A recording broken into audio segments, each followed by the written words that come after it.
This is WWE superstar Drew McIntyre, and you're listening to the WWE Podcast. The champ is the one that everybody wants, me. It's going to WrestleMania. Claymore! Austin 316 says I just whipped your ass. This is my iron. You're going to acknowledge me. Good morning, good afternoon, good evening, hello, whatever time it is with you and wherever you are. Thank you for downloading this SmackDown review as part of the WWE podcast. As always, it's an absolute pleasure to have you listening along, and I am Amanda, your host of the SmackDown review. And as you know, I am back on X. Please give me a follow. I am at Amanda SD Review. That's Amanda SD Review.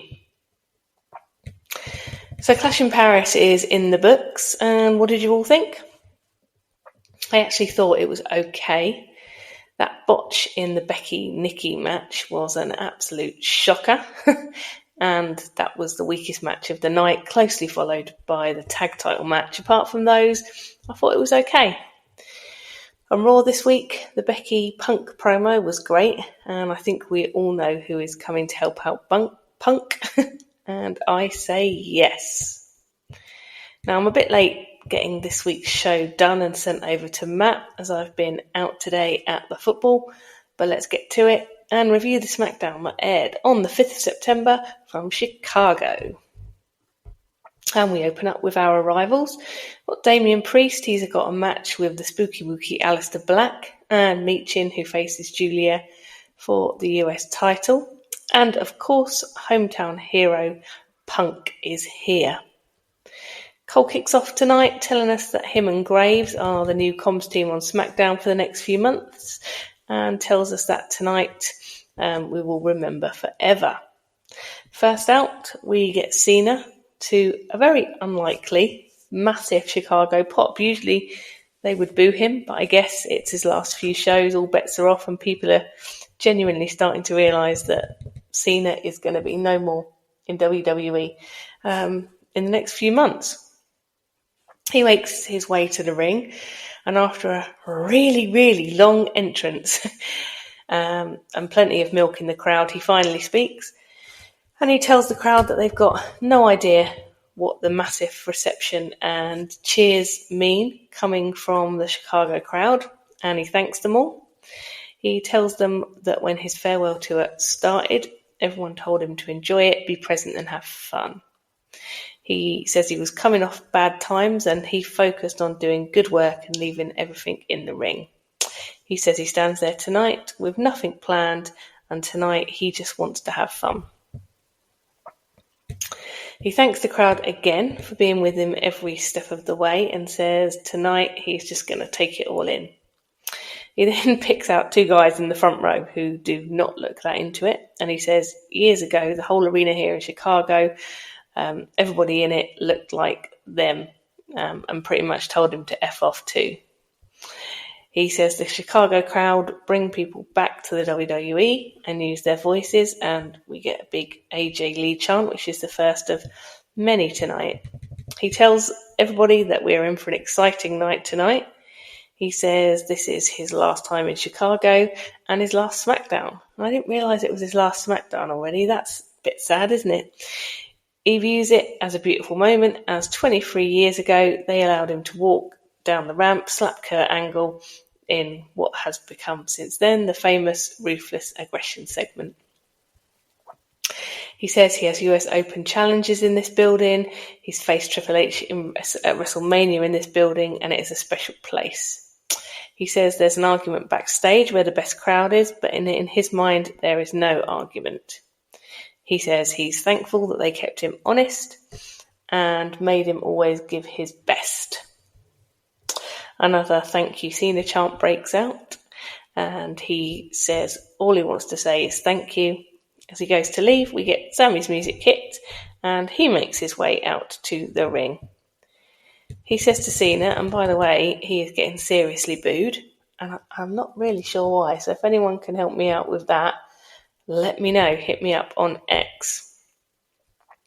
He says he wants to tell him that seeing him on this tour this year and saying thank you to the fans has been wonderful. He said it would feel wrong to not look him in the eye and say thank you from all the superstars for everything he's done. And also he wants to say thank you for everything he did for him. Sami says he is having a full circle moment as he debuted in Chicago and Sami got his big break against Cena in Chicago. He says he thinks Cena's US title open challenge and says that he wants to pay it forward. He says with Cena's permission, he wants to carry it on and hold the Sami Zayn open challenge for the US title. Cena says go for it. He thinks that's a great idea and he goes to leave the ring. But before he can, Sami stops him and says, let's have a match tonight for the US title. If tonight is the last night on SmackDown, it would be an honour for him to fight him. The crowd go nuts as Sami says, not in a month or next week, let's do it right now in Chicago. Cena shakes Sami's hand and says they are on. We get a referee and it's on. So in terms of the talking bit, this was an interesting opening segment tonight. I enjoyed it. It was a lot of fluff and yabbering, basically, for Cena to say thank you to Chicago. But hey, that's fine. His last SmackDown already, and it's come screeching around. He can say what he likes for me. Love the idea of Sami paying it forward and having his own version of the Open Challenge and having one last match with Cena also, I think, is a really nice touch. We have been told about 100 times already tonight, and we're about 20 minutes into the show that it's going to be massive, so I have high hopes. Let's hope that we're not disappointed. So this match kicks off, and the crowd obviously being very pro Cena, and both guys, of course, making a great account of themselves. Cena gets a super close 2 count after hitting a decent looking AA, and then follows up with another close 2 count. And he seems to have the upper hand as they start to trade blows in the centre of the ring. We then get a double clothesline and both go down. Sami hits the haluva kick, getting the cover, but Cena kicks out in 2.9. Cena hits a GTS and gets another 2 count cover, then a spear. This is like Cena's tribute to all his best opponents, and I absolutely love it. I love it. In Paris, we saw him hit the Styles Clash. This is just great stuff. From nowhere, we get Brock's music hit, and he comes down to the ring. He assaults the ref, chucking him out of the ring, and then delivers an F5 to Sami, an F5 to Cena. And with Cena down and out, Brock then hits him with another F5, and the crowd are booing big time as Brock gets his cowboy hat on and leaves. So the match between Sami and Cena was good. I really, really love that Cena is using moves from other people. I think that's a very classy touch. It's kind of like a tip of the hat to all the people he's faced over the years. Now, the Brock appearance, you guys, I've already given my opinion on that. I think, what will be. And I'm pretty sure that TKO wouldn't allow him to be publicly viewed in this way if they weren't fairly sure that everything was going to be dropped and ironed out. But that's just my opinion. I know there's an awful lot of opinion about it, but it is what it is. He's back for now. So I'd heard that he may be around via other podcasts, news outlets, etc., and that he would appear, so not too shocking to see him. And the crowd, quite funny, I think.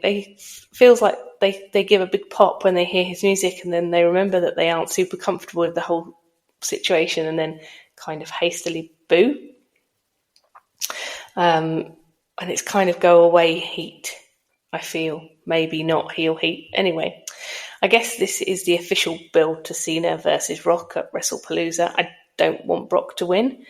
It does seem unlikely that they would bring him back just to lose, so maybe some kind of hokey finish introducing Cena's final opponent. And I'm going to go early. Mark this date in your diary. I'm saying that Cena's final opponent, or one of the final opponents after Brock, is going to be Chris Jericho. There, I said it. Brock leaves, grinning like a maniac, and we get a shot of Cena out cold in the ring. We then go to Nick backstage, who's running around looking pretty harried. Mello approaches him and Nick tells him, I don't have time for you, basically get lost. But Mello is asking for an opportunity at Sami Zayn. He's then interrupted by Miz, who wants them to have a tag title match. Nick says he will take it under advisement, and Miz and Mello again start bickering about Mello wants an individual opportunity. Miz wants them to have a joint opportunity in the tag team division. So let's see what comes of that. We pan across and we see Becky Lynch arrive. I wonder what she's doing here. I wonder. We have seen Punk. So we wonder, who could he have in his corner? It's a mystery. We now get a promo from Black, who says he came home to WWE in the hope that it's changed, but they haven't changed. He says some random crap about a well being polluted and he wants to purify it or something like that. He tells Damien that tonight he's standing across from years of hate that this industry has poured into him. He says Damien is who he is because he follows the rules, and he is who he is because he follows the rules till he doesn't. A bit weird. It was a lot of blah blah and didn't really say very much that we haven't necessarily heard before. Black's return has been frustratingly rubbish because he is brilliant. WWE seems to be making all the same mistakes they did in his last run. Hopefully this match gives him the boost he deserves, and both he and, to be honest, Damian Priest also deserves more. Hopefully they can both get some good programs out of it. Priest makes his entrance and is attacked pre-bell by Black, but seems to come off worst at first. But Priest is kicked over the barricade into the crowd. The officials seem to be trying to take Priest out of the arena area, but Priest comes back to the ring looking to get things started, and I'm not sure if the bell rang yet or not. There's my answer. There's the bell right now. And this one gets started with Priest looking definitely worse for wear. Cole pointing out that Priest is a sitting duck here as Black is so lethal, which is all fine, but he hasn't really been, has he? Anyway, Priest starts to fight back, and things seem to be getting back onto an even keel. Black hits Black Mass from nowhere, literally nowhere. Like, I think I picked up my phone for about 3 seconds and I had to rewind because I thought I might have missed something, but it literally came from completely nowhere. Anyway, he gets the victory. The crowd seem pretty quiet, let's be honest. They want two things tonight, Cena and AJ Lee. And everything else is probably viewed as filler, which is a shame, but not surprised. I was tempted to fast forward, but I won't. We now get a Drew and Randy promo. Drew going on about telling the truth again, blah, blah, blah. Variations on the same old theme with Drew. He tells Randy that he's incapable of pulling the trigger. Randy tells Drew that he's got no idea what's coming and what the voices in his head are saying to him. Drew says the winds of change are coming and Randy isn't part of it. Next week, we have them one-on-one. And they are also advertising Brock for next week too. And we've also got Tiffy versus Jade again. No. So I'm a little bit surprised that they haven't put Drew and Randy on WrestlePalooza, and perhaps they will. Seems like quite a massive match to give away as part of a SmackDown, but maybe there's more to it. Let's see. We now go backstage to Kathy Kelly, who has Tiffy with her, and she asks her how she responds to Jade saying that she would have won if Tiffy's foot hadn't been on the ropes. Tiffy says that she thought she loved the sound of her voice, but Jade loves to run her mouth even more. She says all Jade's talk ends next week and she won't have to worry about her foot being on the rope because it will be right up her eye of the storm. Loved that. I thought it was really funny. Tiffy, again, excellent promo, brilliant timing, just brilliant. But please, why do we have Jade and Tiffy again? Please give Tiffy someone new to face. Call someone up from NXT. Purchase someone from somewhere else. Just do something. Where's Bianca? Anyway, we go to Jade, who is with Nia. She tells Jade she's lucky to have a rematch, finally, something that we can all agree with Nia Jax about. She tells her that she didn't deserve the rematch. Jade tells Nia when she wins her title back, she can have a shot. Jesus. Rinse and repeat. Jade wins. Nia beats Jade. Tiffy beats Nia. And again. And again. Come on.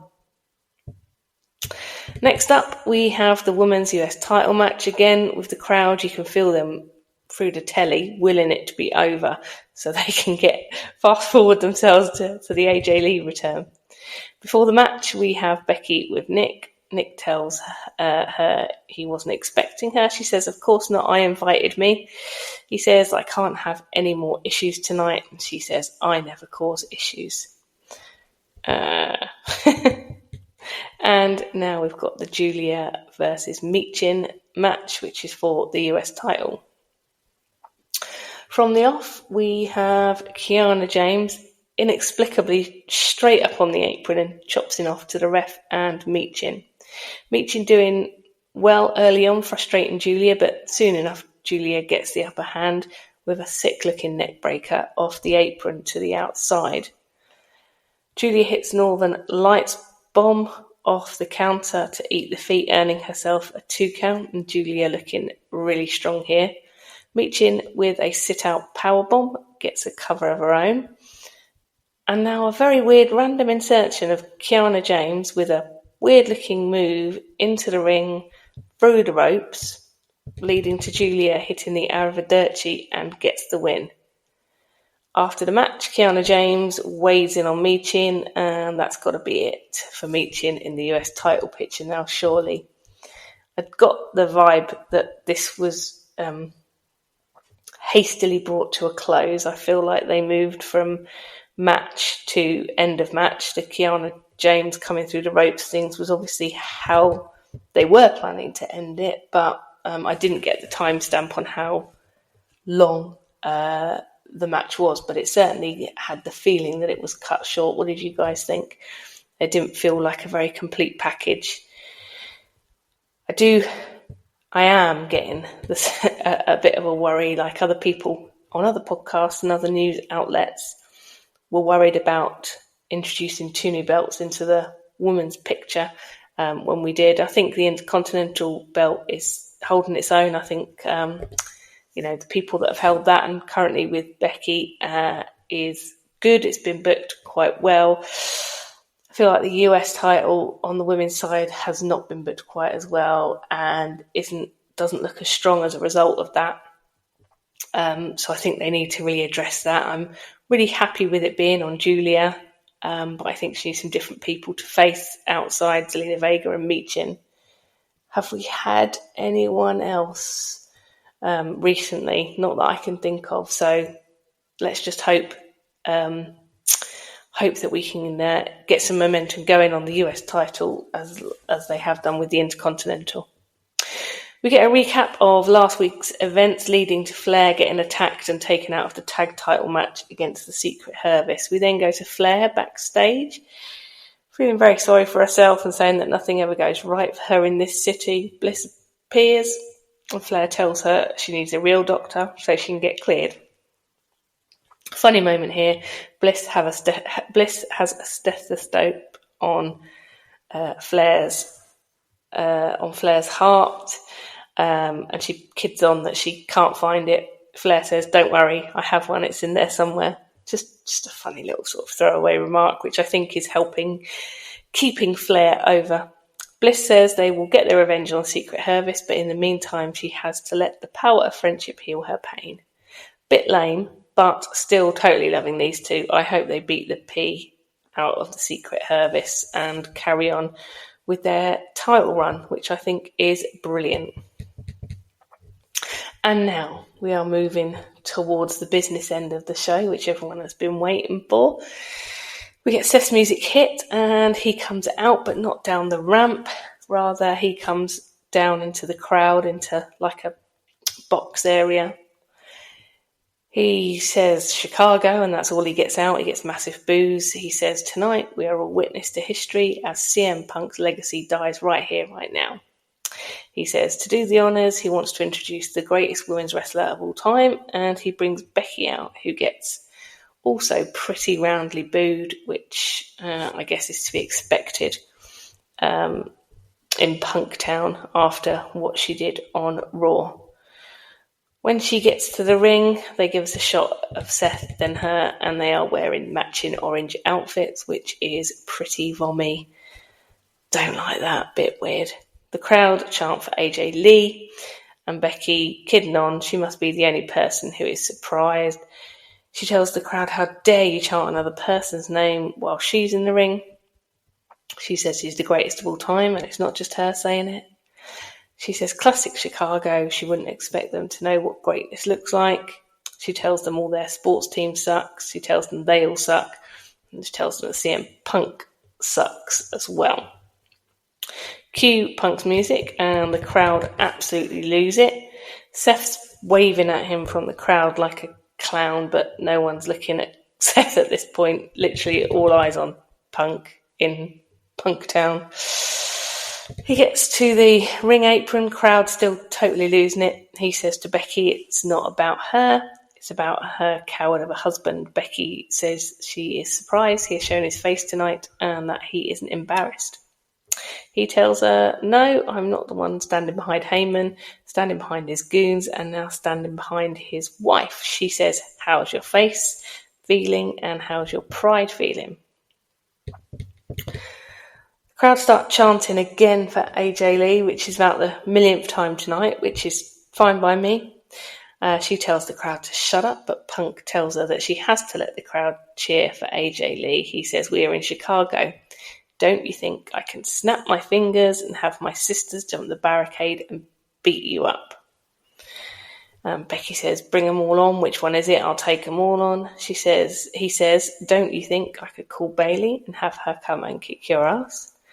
Becky says, I've beaten Bayley. Who else you got? Punk says, don't you think I can call in a favour to Rhea Ripley? Becky says, what are you going to do about it? She starts slapping Punk again. She tells him he is pathetic. He's got no one, and tells him to get out of the ring and run away from his hometown. He said he was never put his hand on a lady, but he has got someone who has. And finally, AJ Lee's music hits and out she comes. She looks fantastic.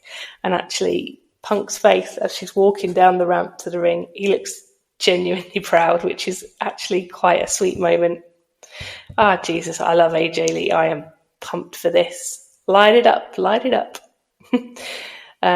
Becky is looking like she pooped herself, as I said. Did she not look on X this week? Did she not hear that this was happening? AJ Lee gets into the ring and the crowd are chanting Holy S. AJ takes out Becky and stops her from doing a runner.